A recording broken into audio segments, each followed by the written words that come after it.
Hello అండి, అందరికీ నమస్కారం. ఈరోజు మనం అనురాధ గారు రచించిన హుష్ గప్చుప్ అనే ఓ చక్కటి కథను విందాం. ఇక కథలోకి వెళ్దాం. అదేంటి అమ్మాయి, అమృత అలా అయిపోయింది? ఏ పిల్లకి మధ్య ఒంట్లో బాగుంటం లేదా? వచ్చిరాగానే శాంతమ్మ అమృతని ఆశ్చర్యంగా చూస్తూ అడిగింది. నాకే, నేను బాగానే ఉన్నాను నాన్నమ్మ. అమృత భుజాలగరేసి నవ్వేసింది. అవునత్తయ్య, దానికే చక్కగా ఉంది. సుజాత కూతురి వెనకేసుకొచ్చింది. కాని శాంతమ్మ 3 ఏళ్ల తర్వాత చూస్తున్న తన మనవరాలు అంత సన్నగా పూచుకుపుల్లలా అయిపోయిందని అనుమానంగా చూస్తూనే ఉంది. హాయ్ నానమ్మ. వరుణ్ ఆ రాత్రి డిన్నర్ టైంకి ఇంటికొచ్చి పలకరించాడు. మనవన్ని మురిపెంగా చూసుకుంటూ, ఏరా నాన్న, ఆఫీస్లో ఇంతసేపు పనే? అడిగింది శాంతమ్మ. అవునమ్మా, ఇండియాలో ఉంటే ఇదిగో ఈ టైంకి ఇంటికొస్తాడు. మరి విదేశాల్లో ఉంటే ఏం చేస్తాడో మాకు తెలియదు. ఆ ప్రాజెక్టుల్లో వాళ్ళకి నిద్రాహారాలుండవు, అంత పని. శ్రీనివాస్ కాస్త బాధగా చెప్పాడు. బావుంది, మరి మీ ఉద్యోగాల్లో అంటివా వాళ్ళవి? ఇన్నేళ్ల సర్వీసున్న మీ నెల జీతం కన్నా వాడి మొదటి నెల జీతమే ఎక్కువ. అలా అనుకుంటే ఎలా? అంది సుజాత గర్వంగా కొడుకుని చూసుకుంటూ. శ్రీనివాస్ ఢిల్లీలో రిజర్వ్ బ్యాంక్లో ఆఫీసర్గా చేస్తూ అక్కడే సెటిల్ అయిపోయాడు. పిల్లలు అక్కడే పుట్టి పెరిగారు. తన భర్త మంచి పొజిషన్లో ఉన్నాడని సుజాతకి మొదటి నుంచి కాస్త గర్వమే. అలాంటిది వరుణ్ కూడా సాఫ్ట్వేర్ ఇంజనీరే బాగా సంపాదిస్తుండటంతో అది ఇంకా ఆస్త పెరిగింది. ఇక అమృత పోస్ట్ గ్రాడ్యుయేషన్ చేస్తున్నా సుజాత ఇంకా చంటిపిల్లలాగే చూస్తుంది. ఆ రోజే ఆంధ్రలోని పల్లెటూరు నుంచి వచ్చిన శాంతమ్మ సుజాత వడ్డిస్తున్న భోజనం కేసి అయోమయంగా చూస్తుంది. 2 పుల్కాలు, ఉడకని బీరకాయ ముక్కలు, పచ్చి కీరదోస ముక్కలు. అత్తయ్య, మీకోసం అన్నం కూడా వండానులేండి. అదేదో పెద్ద విషయంలా చెప్పి ఆవిడ ప్లేట్లో అన్నం వడ్డించింది సుజాత. కాస్త భయంగానే ఆ అన్నంలో ఆ ఉప్పు కారం లేని బీరకాయ ముక్కలు కలుపుకున్న శాంతమ్మకి వాంతొచ్చినంత పనయింది. పక్కనే ఉన్న మనవరాలు అమృత ఒకే ఒక్క పుల్క తిని లేచిపోవడంతో ఆవిడ ఇంకా ఆగలేకపోయింది. ఏమైందర్రా మీకు? ఎందుకిలా పథ్యం తిండి తింటున్నారు? అమృత ఇలా కళ్ళు లోపలికి పోయి ఎముకలు గుడైపోయింది. సుజాత అలా చిక్కిపోయింది. శ్రీను, నువ్వు బాగా ఎండిపోయావు. మీకందరికీ ఒంట్లో బానే ఉంటుందా? భయపడుతూ అడిగింది. ఓ గాడ్ నానమ్మ, యు ఆర్ టూ మచ్. ఇది డైటింగ్ అంతే, అమృత సింపుల్గా చెప్పేసింది. డైటింగా అంటే? ఆవిడకి అసలు అర్థం కాలేదు. ఏం లేదు నానమ్మ, ఇది ఒక ఫ్యాషన్. స్లిమ్గా ఉండడానికే ఇన్ని తిప్పలు. అమ్మ అమృత డైటింగ్ కాదు గాని మాకు కూడా రోజు ఇదే ఫుడ్. నేనైతే పర్వాలేదు, చాలా వరకు బయటే తింటాను. పాపం డాడీయే దొరికిపోతున్నారు, వరుణ్ నవ్వుతూ చెప్పాడు. అయ్యయ్యో, సన్నగా ఉండాలంటే ఇదా మార్గం? సుజాత, ఇది మంచి పద్ధతి కాదమ్మా. అమృత అసలే వయసులో ఉన్న పిల్ల, అచ్చంగా పేషెంట్లా తయారైంది. ఇప్పుడు ఇలా ఉంటే తర్వాత ఎలా ఉంటుంది? చక్కగా తిని దానికి తగ్గ పని చేస్తే ఒళ్ళు రాదు. అసలు ఈ వయసులో ఎలా ఉండాలి? మన సింధు చూడు అంటోంది శాంతమ్మ. అవునాన్నమ్మ, అత్తయ్య సింధు ఎలా ఉన్నారు? వాళ్ళని తీసుకురావాల్సింది. అప్పటికే సుజాత మొహం సీరియస్ అయిపోవడంతో వరుణ్ టాపిక్ డైవర్ట్ చేశాడు. మీ అత్తయ్య ఆరోగ్యం ఏం బాగలేదురా, మళ్ళీ ఆ గుండె జబ్బు తిరగబెట్టింది, అందుకే వాళ్ళు రాలేదు అంది శాంతమ్మ. సింధు ఏం చదువుతోంది నాన్నమ్మ? అమృత ఇంట్రెస్టింగ్గా అడిగింది. డిగ్రీ 2nd ఇయర్ అమ్మా. ఏది, మన ఊళ్ళో కాలేజీ లేదు, రోజు టౌన్కి వెళ్ళి రావాలి, అలాగే వెళ్ళొస్తుంది అంది ఆవిడ. అప్పుడే సింధు డిగ్రీకి వచ్చేసిందా? వరుణ్ కాస్త ఆశ్చర్యపోయాడు. ఆడపిల్లలు ఎంతలో ఎదిగిపోతారు? ఆవిడ ఎందుకో నిట్టూర్చింది. ఆ రాత్రి భోజనాలయ్యాక శ్రీనివాస్ని సుజాతని పట్టుకొని మెల్లగా కదిపింది శాంతమ్మ. శ్రీను, వసంత్కి మధ్య ఒంట్లో బాగుండం లేదు. నేను కాటికి కాలు జాపుకొని ఉన్నాను. అందుకే వసు సింధు పెళ్లి గురించి బాగా తొందరపడుతోంది అంది. అయితే ఏదన్నా మంచి సంబంధం చూసి పెళ్లి చేయండి అంది సుజాత. చేసేయచ్చు, కానీ మా తర్వాత అది ఒంటరిదే. ఎవరితోనే ఉండే బదులు మీతోనే ఉంటే మాకు నిశ్చింత కదా. ఎలాగూ వరుణ్కి సింధుకి వరసే కదా, అందుకే మిమ్మల్ని ఓసారి అడుగుదామని వచ్చాను అంది శాంతమ్మ. అత్తయ్య, వరుణ్కి ఇంకా పట్టుమని 25 ఏళ్లు కూడా లేవు. అప్పుడే వాడికి పెళ్ళేంటి? అయినా కూడా వాడు ఇవాళ ఇండియాలో ఉంటే రేపు అమెరికాలో ఉంటాడు. వాడిని చేసుకునే అమ్మాయి వాడికి తగ్గట్టు ఉండాలి కదా. ఆ పల్లెటూళ్ళలో పెరిగిన సింధునిచ్చి చేస్తామంటే వాడు ముందు ముందు మమ్మల్ని అంటాడు. అందుకే మీరు సింధుకి ఏదైనా మంచి మ్యాచ్ చూడండి. మా సాయం ఏమైనా చేయాలంటే మేము చేస్తాము. నిష్కర్షగా చెప్పేసింది సుజాత. పెళ్ళైన 2 ఏళ్లకే భర్త పోయి పుట్టింటికి చేరిన వసంత అంటే సుజాతకి బాగా చులకన. శాంతమ్మ ఏదో రోజు ఈ ప్రస్తావన తెస్తుందని ఊహించి ఏం చెప్పి ఆ ప్రపోజల్ తిరగొట్టాలో ముందే ప్రిపేర్ అయింది సుజాత. సింధుని చేసుకోవడం సుజాతకిష్టం లేదని ముందు నుంచి తెలిసిన శ్రీనివాస్ ఏమీ మాట్లాడలేకపోయాడు. 2 నెలల తర్వాత సింధు పెళ్లి కుదిరిందని శాంతమ్మ ఫోన్ చేసింది.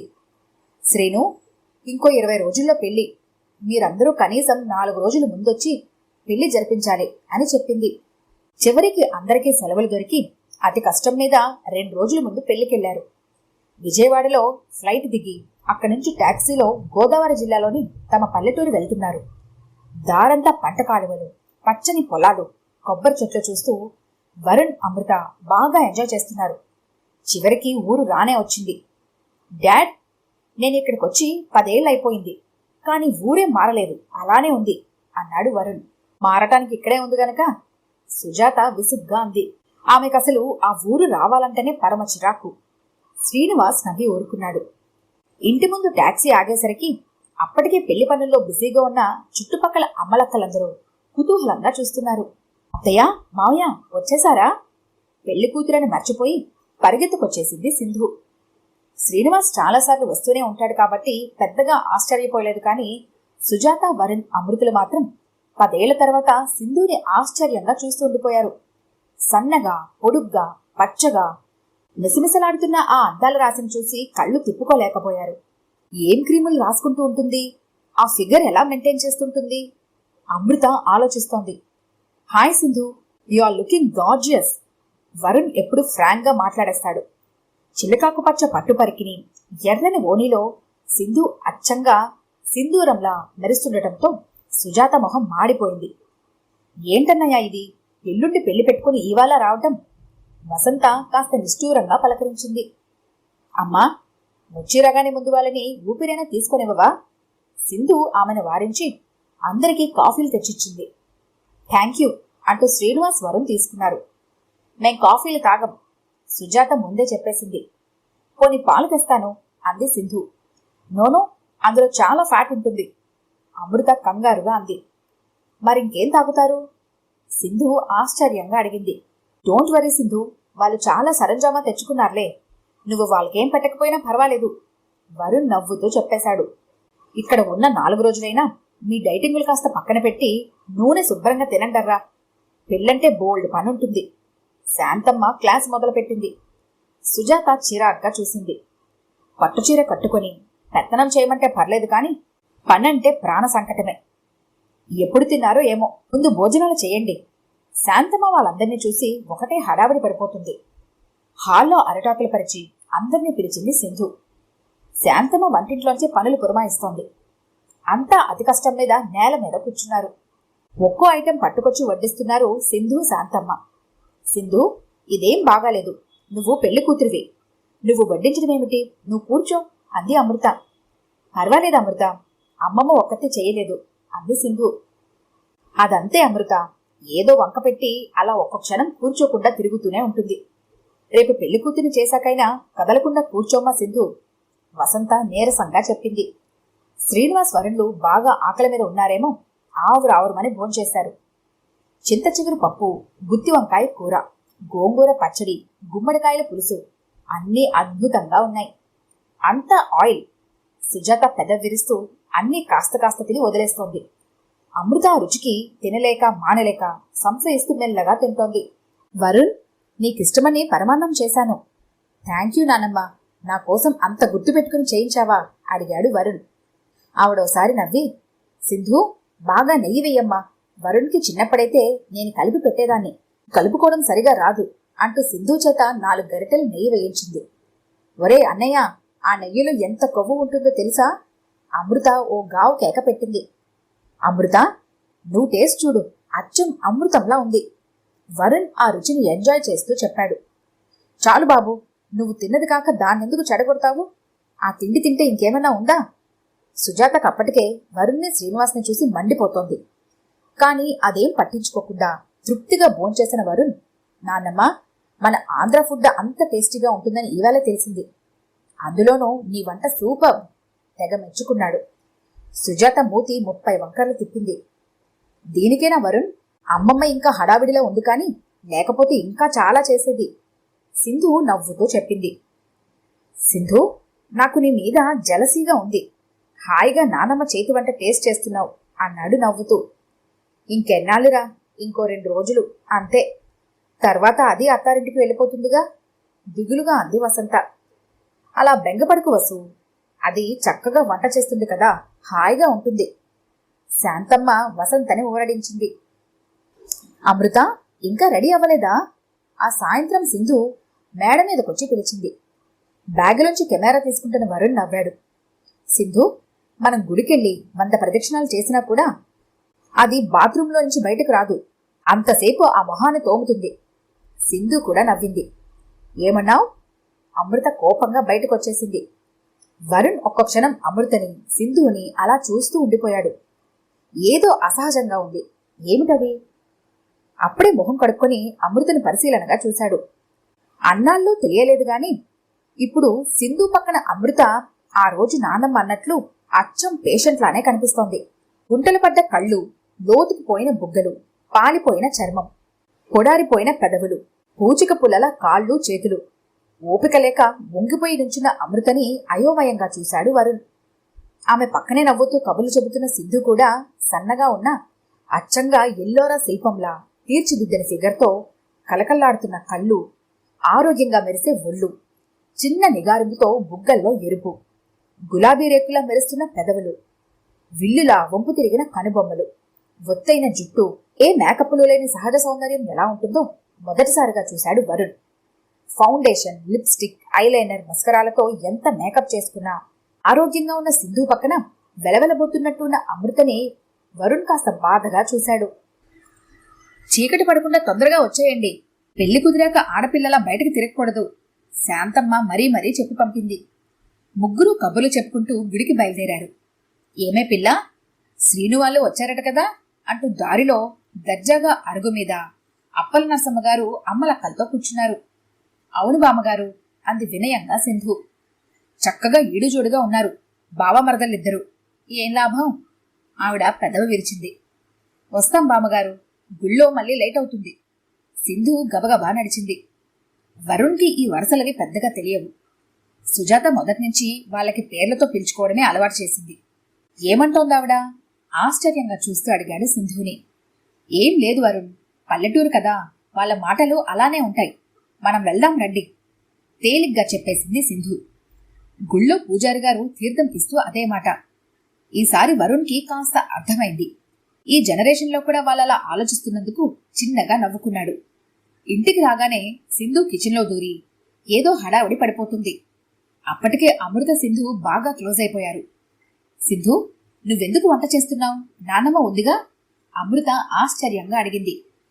అమ్మమ్మకి రాత్రిపూట సరిగ్గా కనిపించదు అమృత, అందుకనే సాయంత్రం వంట డ్యూటీ నాదే అంటూ సింధు బాణలిలో నూనె పోసి చామదుంపల్ని వేసి ఫ్రై చేయడం మొదలుపెట్టింది. ఓ గాడ్, ఇంత ఆయిలా? అమృత కెవ్వు మంది. ఏమైంది? హాల్లో ఉన్న వరుణ్ కంగారుగా కిచెన్లోకి వచ్చాడు. ఒరే అన్నయ్య, చూసావా ఎంత ఆయిల్లో ఫ్రై చేస్తుందో? అమృత గాబరా పడుతూ చెప్పింది. ఈ కూర ఇలానే చెయ్యాలి అమృత, నవ్వేసింది సింధు. ఆమె ఎర్రగా వేస్తున్న చామదుంపలు ఫ్రై చూస్తూ వరుణ్, వావ్ సింధు, ఈ ఫ్రై అంటే నాకు చాలా ఇష్టం, నాన్నమ్మ ఇలాగే ఫ్రై చేసి పెట్టేది అంటూ చెబుతున్నాడు. అమృత ఒక క్షణం ఆగి, సింధు ఒకటి అడుగుతాను, నువ్వేం ఫీల్ అవ్వవు కదా మెల్లగా అంది. అడుగు కూర కలుపుతూ అంది సింధు. మీరు రోజు ఇంత ఆయిల్ నెయ్యి తింటారా? దాని నిండా ఎంత కొలెస్ట్రాల్ ఉంటుందో తెలుసా?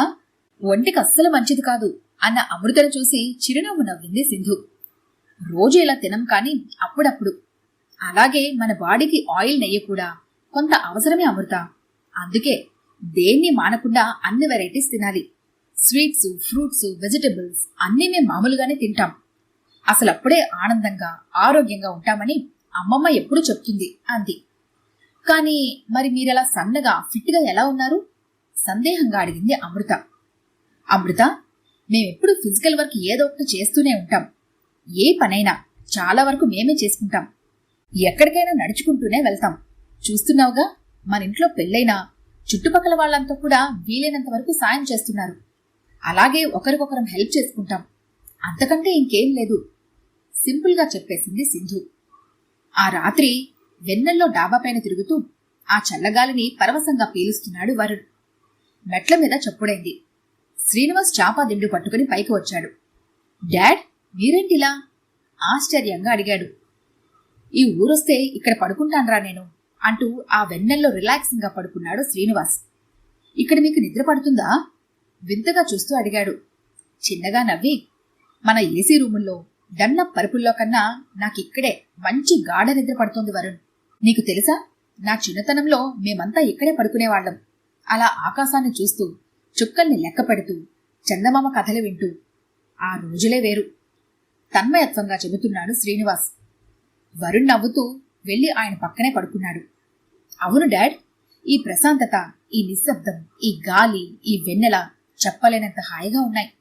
నేనెన్ని దేశాలు చూసినా ఇలాంటి వాతావరణం మాత్రం ఎక్కడా చూడలేదు అన్నాడు. అవును వరుణ్, ఈ ఊరు మన పూర్వీకులది. ఈ నేలలో ఆత్మీయత, ఈ గాలిలో ఆప్యాయత మనల్ని ప్రేమగా పలకరిస్తాయి. అందుకే బాగా అలసిపోయినప్పుడు ఇక్కడికి వచ్చి ఈ గాలి పీలుస్తాను. మళ్ళీ కొత్త శక్తి, ఉత్సాహం వస్తాయి అన్నాడు శ్రీనివాస్. మావయ్య, మంచినీళ్ళు ఇక్కడ పెట్టనా? సింధు వాటర్ పట్టుకొచ్చింది. రా సింధు, కూర్చో పిలిచాడు వరుణ్.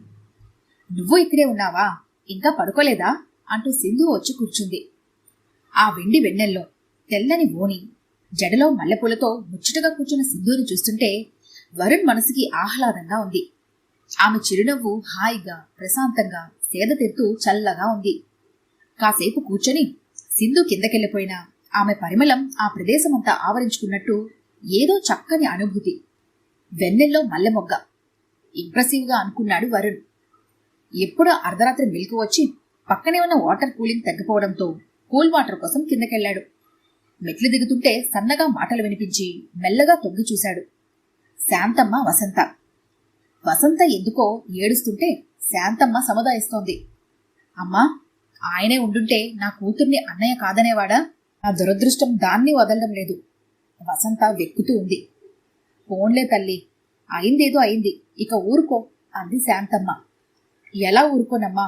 ఎప్పుడు బయటికి చెప్పుకోలేకపోయినా సింధుకి వరుణ్ అంటే ఎంతిష్టమో మనకీ తెలుసు. వాడికిష్టమైనవన్నీ అదంత గుర్తుపెట్టుకుందంటే నా గుండె పిండేసినట్లుంది.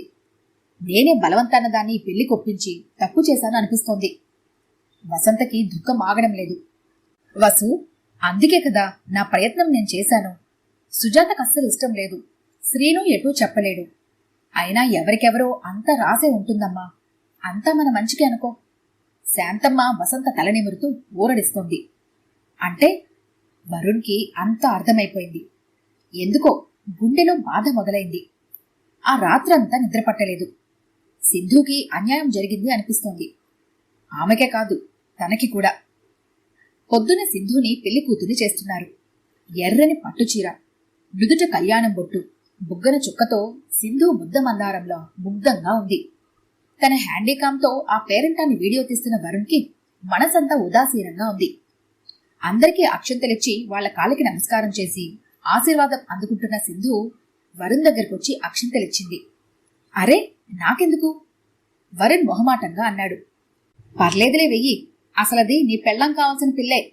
అప్పల నరసమ్మగారు ఉండబట్టలేక అనేసింది. ఆ మాట ఎక్కడో సున్నితమైన చోట తగిలినట్లు సింధు మొహంలో రెపరెపలాడిన బాధ వరుణ్కి స్పష్టంగా కనిపించి అతని మనస్సు విలువెల్లాడింది. ఏమిటండి మీరు? పిల్లల ముందు ఏమిటా మాటలు? అప్పటికే అప్పల నరసమ్మ గారి పెత్తనానికి ఒళ్ళు మండిపోతున్న సుజాత కోపంగా అంది. నేనేమన్నాను? ఉన్నమాటేగా, విడా తగ్గలేదు. ఏ మాటైనా మీ హద్దుల్లో మీరుండండి. మా విషయంలో జోక్యం చేసుకుంటే ఊరుకునేది లేదు, సుజాత తీవ్రంగా అంది. దాంతో అప్పల నరసమ్మగారు ఉగ్ర నరసింహావతారం దాల్చింది. ఆవిడతో పాటు అమ్మలక్కలందరూ అంత అవమానం జరిగాక ఇక ఈ పెళ్లి మాకేం అవసరం లేదు శాంతమ్మ. వసంత బ్రతిమలాడుతున్న వినకుండా ఆవేశంగా వెళ్లిపోయారు. సుజాత, అప్పల నరసమ్మ గారి అజమాయిషీ లేకుండా ఈ ఊళ్ళో ఏ శుభకార్యమూ జరగదు. ఆవిడ మంచికి మంచి, చెడుకు చెడు. ఇక ఈ పెళ్లి పనులు చూసేదెవరమ్మా? శాంతమ్మ భయంగా అంది. మనమంతా లేమా?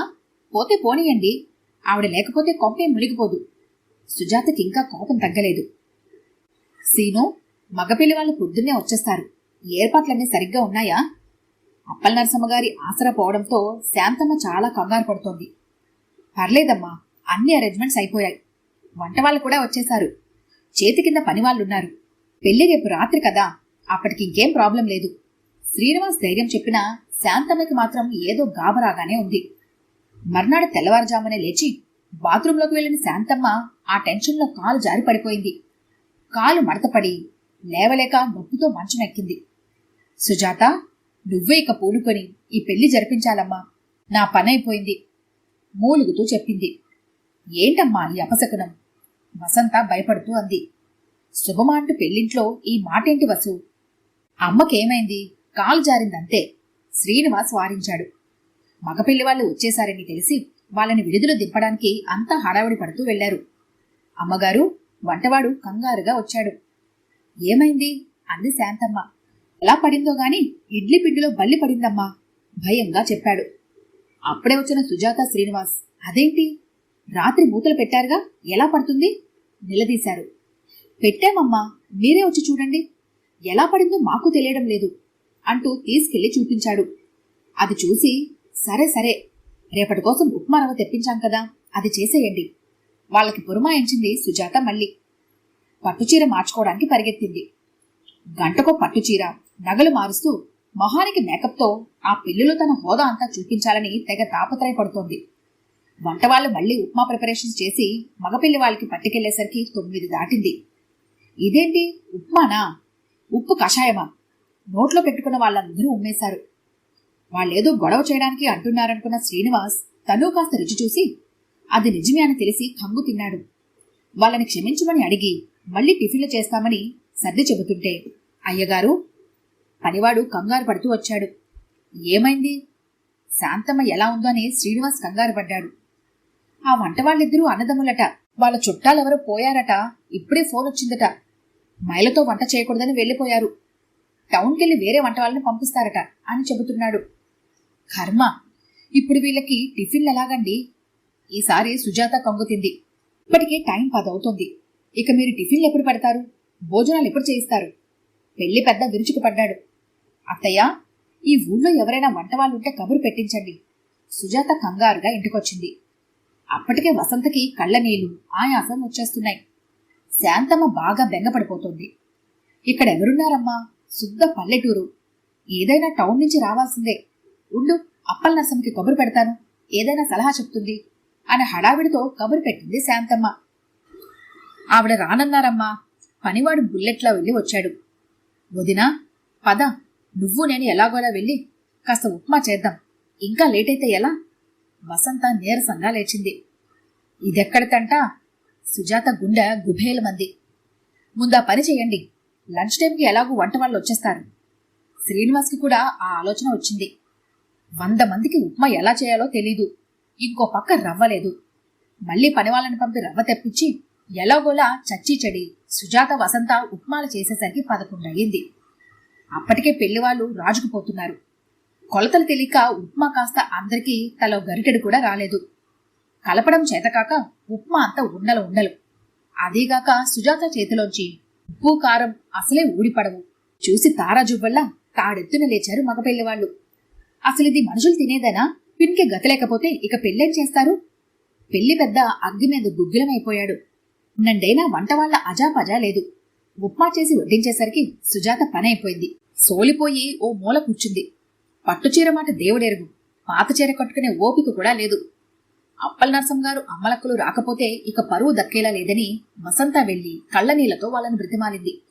ఆమె మొహం చూసి కాస్త బెట్టు సడలించి అప్పల నరసమ్మ గారు అమ్మలక్కలు వచ్చి సుజాతని ఓ చూపు చూసి వంటలు మొదలెట్టి పెళ్లి వాళ్ళకి వడ్డించడం మొదలు పెట్టేసరికి మిట్ట మధ్యాహ్నం 3 దాటిపోయింది. అప్పటికే అందరికీ శోషలు వచ్చేస్తున్నాయి. అసలే విసుగ్గా ఉన్న సుజాతకి అప్పల నరసమ్మ గారి సూటిపోటి మాటలకి ఇంకో పక్క చిర్రెత్తుకొస్తోంది. నేను వడ్డిస్తా, అమృత కూడా ఓ గిన్నె పట్టుకుని వడ్డనికి తయారైంది. నువ్వేం వడ్డిస్తావులే పిల్ల, గాలి వస్తే ఎగిరిపోయినట్టున్నావు. మీ అమ్మ నిర్వాకం ఇంట్లో కూడా ఇంతేనా? నీకసలు తిండి పెడుతుందా? అప్పల నరసమ్మ గారి అజమాయిషి పెరిగిపోతోంది. ఆవిడ ఎంత పవర్ఫుల్లో అప్పటికే బాగా అర్థమైన సుజాత కక్కలేక మింగలేక నోలోపలే కారాలు మిరియాలు నూరుకుంటోంది. సాంబార్ బకెట్ అతి కష్టం మీద ఎత్తి పట్టుకొచ్చి వడ్డిస్తున్న అమృత పాపం శక్తి చాలక పెళ్లి పెద్దకి వడ్డిస్తూ తడబడి బకెట్ కాస్త కింద పడేసింది. ఆ సాంబారంతా ఆయన పైకి, చుట్టూ ఉన్న అందరిపైన పడి పట్టుచీరలు కట్టుకున్న ఆడవాళ్లపైన తుల్లి అంతా గందరగోళం అయిపోయింది. అప్పటికే సహనం చచ్చిపోయిన మగ పెళ్లివాళ్లు భోజనాల నుంచి లేచిపోయి ఆ అమర్యాదకి చిందులు తొక్కడం మొదలుపెట్టారు. అమృత మీద సాంబార్ పడి బిక్కుమొహంతో వాళ్ళకి సారీ చెప్తున్నా వాళ్ళసలు పట్టించుకోలేదు. ఛీ, అంత చండాలం! ఏం పిల్ల, ఏం పెళ్లి! పెళ్లి పెద్దతో పాటు అంతా తలా ఓ మాట అంటూ గొడవకి దిగారు. ఏమే పిల్ల, ఇందుకేనా వద్దన్నా వడ్డనికి తయారయ్యావు? ఏం చేస్తాం, అంతా మహాతల్లి పెంపకం. అప్పల నరసమ్మ అమృతనే అంటూ మగపిల్లి వాళ్ళకి సర్ది చెప్పాలని చూస్తోంది. ఆ మాటలకి అమృతకి ఏడుపొక్కటే తక్కువ. దీనంగా వాళ్ళ అమ్మ వైపు చూసింది. అది చూసి సుజాత ఇంకా తట్టుకోలేక, మాటలు కాస్త తిన్నగా రానివ్వండి, అదేం చేసింది, ఏదో చేయి జారింది అంటూ అమృతని వెనకేసుకొచ్చింది. ఆ మాటతో మగపిల్లి వాళ్ళు ఇంకా రెచ్చిపోయారు. చివరికి పెళ్లి పెద్ద పెళ్లి క్యాన్సిల్ అనే వరకు వచ్చింది. శాంతమ్మ కుంటుకుంటూ అలాగే వచ్చి మృతులాడసాగింది. వసంతకి దుఃఖంతో గొంతు పూడుకుపోయింది. ఏం మనిషివమ్మా నువ్వు! నీ కొడుకుకు చేసుకోకపోతే పోయావు, కానీ నీ మాట దురుస్తనంతో అవతల జరిగే పెళ్లి చెడగొట్టావు. అప్పల నరసమ్మ గారింకా సుజాత మీద అపవాదు వేసేశారు. పామగారు, మా అమ్మనేమైనా అంటే ఊరుకోను అన్నాడు వరుణ్ సీరియస్గా. అమ్మ, అక్కడ మీ అత్త చూడు ఎలా కుళ్ళి కుళ్ళి ఏడుస్తోందో. అవతల పిల్ల జీవితం నాశనమైపోతుంది ఆవిడ ఆవేశంగా అంది. అలా ఏం జరగదు. సింధుని ఈ ముహూర్తానికి నేనే పెళ్లి చేసుకుంటాను. అంతేకాని మీరింక మా అమ్మనేం అనకండి వరుణ్ ఖచ్చితంగా చెప్పేశాడు. అంత షాకింగ్గా చూస్తూ ఉండిపోయారు. సుజాత మొహం పాలిపోయింది. వసంత మొహం పుచ్చపువ్వులా వికసించింది. శ్రీనివాస్ యథాప్రకారం ఎటూ చెప్పకుండా మౌనంగా ఉండిపోయాడు. కానీ చాలా సంతోషంగా ఉన్నాడు. బోడి సంబంధం. అప్పటికే మగపిల్లివాళ్లు కసుబుచ్చుమంటూ వెళ్ళిపోయారు. అప్పల నరసమ్మగారి మొహం ఆనందంతో విప్పారింది. అయితే ఇంకే, అసలు మీ ఇద్దరికీ రాసుంటుంది, అందుకే ఈ పెళ్లిలా చెడిపోయింది సంబరంగా అంటోంది. అవునవునంటూ అమ్మలక్కలు వంత పాడుతున్నారు. సింధు, ఒకసారి నాతోరా, నీతో మాట్లాడాలి. ఇంకా షాక్లోనే ఉన్న సింధు చెయ్యి పట్టుకుని మేడ మీదకి తీసుకెళ్లాడు వరుణ్. వరుణ్, తొందరపడ్డావేమో, సింధు నెమ్మదిగా అంది. తొందరపడలేదు, వాడు నీతో ప్రేమలో పడ్డాడు. వాళ్ళ వెనకే వచ్చింది అమృత నవ్వుతూ చెప్పింది. వరుణ్, అతని కళ్లల్లోకి విభ్రాంతిగా చూసింది సింధు. అవును సింధు, ఈ వెన్నెల్లో మల్లెమొగ్గని నేను వదులుకోలేకపోయాను. నీకు నేనంటే ఇష్టం ఉందని తెలిసి ఈవేళ ఈ పెళ్లి చెడగొట్టాను. బల్లి బొమ్మ ఇడ్లీ పిండిలో కలిపి, ఉప్మాలో ఉప్పు కలిపి, వంట వాళ్ళకి డబ్బులిచ్చి పంపి, అమృత హెల్ప్తో ఎలాగైతేనే ఈ పెళ్లి ఆపేశాను. అలాగే అప్పల నరసమ్మగారి అలక కూడా నాకు బాగానే హెల్ప్ చేసింది. ఫ్రాంక్గా చెప్పేసిన వరుణ్ణి కళ్ళ నిండా నీళ్లతో హత్తుకుపోయింది సింధు. ఏయ్ సింధు, నన్ను మర్చిపోయావు. వాడికే నా ఫీజు నాకివ్వవా? కొంటెగా అడిగింది అమృత. ఏం కావాలి? సిగ్గుపడుతూ అడిగింది సింధు. నన్ను నీలాగే మైండ్ బ్లోయింగ్గా తయారు చేయాలి నవ్వింది అమృత. థ్యాంక్ గాడ్, అయితే ఇక మన ఇంట్లో ఆ డైటింగ్ గోల ఉండదన్నమాట రిలీఫ్గా అన్నాడు వరుణ్. అవును, కానీ ముందు మీరిద్దరూ నాన్నమ్మకేం ఫీజు ఇవ్వాలో ఆలోచించుకోండి చిలిపిగా అంది అమృత. అంటే అమ్మమ్మ? ఆశ్చర్యంతో సింధు కళ్ళు పెద్దవైపోయాయి. కాలు జారి పడటం అంతా ఉత్తిదే. అమ్మ వాళ్ళకి తెలిసిందా అంతే సంగతులు. అందాక ఇష్ గప్చుప్. ముగ్గురు దొంగల్లా ముసుముసుగా నవ్వుకుంటున్నారు. ఈ కథ కనుక మీకు నచ్చినట్లయితే లైక్ చేయండి, షేర్ చేయండి. మరిన్ని ఇంట్రెస్టింగ్ కథల కోసం మా ఛానల్ని తప్పకుండా సబ్స్క్రైబ్